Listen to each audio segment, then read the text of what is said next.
Hyderabad's #1 real estate company, Sri Siddhivanayaka Property Developers.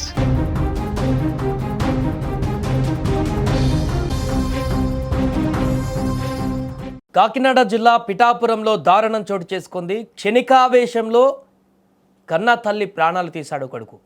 నీళ్లు తీసుకురాలేదన్నటువంటి కారణం చేత అతను ఫ్రిడ్జ్లో ఉన్నటువంటి నీళ్లు తీసుకురావాలని కోరగా నీళ్లు తెచ్చేందుకు తల్లి వెళ్ళింది. అయితే కొంచెం ఆలస్యం కావడంతో కోపంతో విచక్షణ మరచి ఆ కుమారుడు కన్న తల్లి అని చూడకుండా దారుణంగా కొట్టాడు. ఈ దాడిలో తల్లి చికిత్స పొందుతూ తాజాగా మృతి చెందింది. కాకినాడ జిల్లా పిఠాపురం మండలం ఈబీసీ కాలనీకి చెందిన పెంట నాగమణి అనేటువంటి అమాయక తల్లి ఆమె.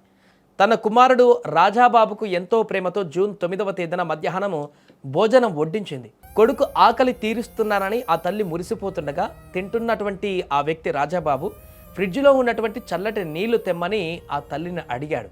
తల్లి వంటగదిలోనే మరో పనిలో ఉండి ఆ నీళ్లు తేవడం కాస్త ఆలస్యమైంది. అంతే ఆ కొడుకు తలకెక్కేసినటువంటి కోపము తీవ్రంగా మారిపోయింది. దాంతో ఊగిపోయాడు. గట్టిగా అరుస్తూ ఫ్రిడ్జ్ వైపు వెళ్తూ తొందరలో గుమ్మానికి ఢీకొని తనే గాయపడ్డాడు.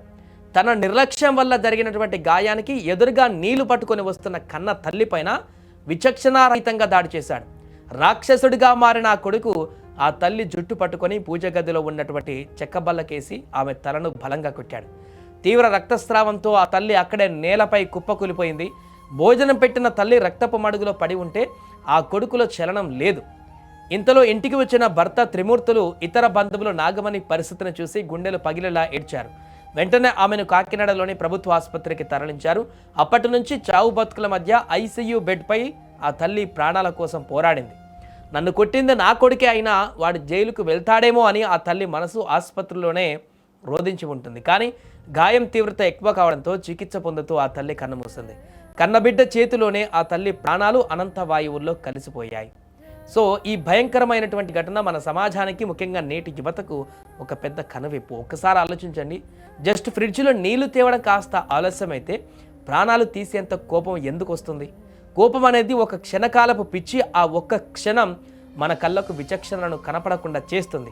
ఆ ఒక్క క్షణం కోపంలో మనం ఏం చేస్తున్నామో మనకే తెలియదు. కానీ ఆ కోపం తగ్గాక చూసుకుంటే వెనక్కి తెచ్చుకోలేని నష్టం కూడా జరిగిపోతుంది. రాజాబాబుకి కూడా ఇప్పుడు అదే జరిగి ఉండవచ్చు. కానీ ఏం లాభం? ప్రాణం పోసినటువంటి తల్లి శవమైంది. ప్రాణం తీసిన కొడుకు జైలు పాలయ్యాడు. ఆ ఇల్లు ఇప్పుడు నరక ప్రాయమైంది. మన ఇంట్లో ఉండే తల్లిదండ్రులు మనపై చూపే ప్రేమ కాస్త ఆలస్యం కావడం వల్ల మనం చూపేటువంటి కోపం కంటే చాలా గొప్పది.